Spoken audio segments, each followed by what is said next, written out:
Духовное управление мусульман и Совет по государственно-конфессиональным отношениям при главе республики ведут плодотворную работу с молодежью. Во всех районах и городах региона регулярно проводятся выездные мероприятия.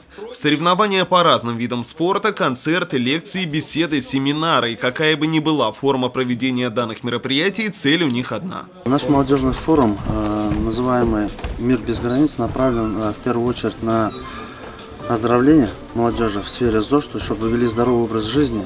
Также направлен на оздоровление в духовном плане молодежи, на укрепление межконфессиональных, межнациональных отношений.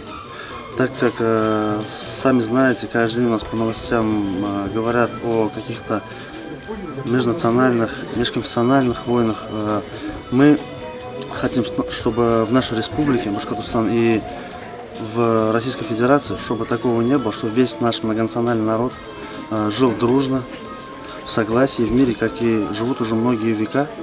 Как пояснили организаторы, в современном обществе ведется много дискуссий об исламе, поэтому представители мусульманского духовенства решили рассказать, что их религия несет мир, созидание и добро.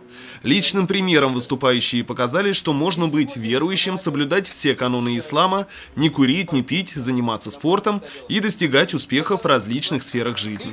На сегодняшний день мужское население, то есть молодые люди, начали заниматься активно спортом. Я сам являюсь тренером в спортивных клубах по спортивной борьбе, по смешанным единоборствам. И в последнее время идет такая тенденция, что девочек стало больше в группе.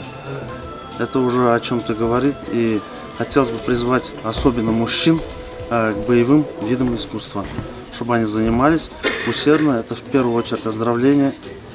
Не только, так скажем, здоровье они поправят, но и характером станут крепче.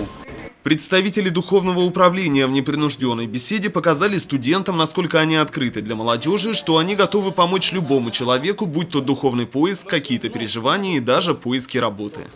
Ринат Музафаров, Айгуль Хамитова, Радмир Исингулов, Гульгина Раскидина, телекомпания СТВ.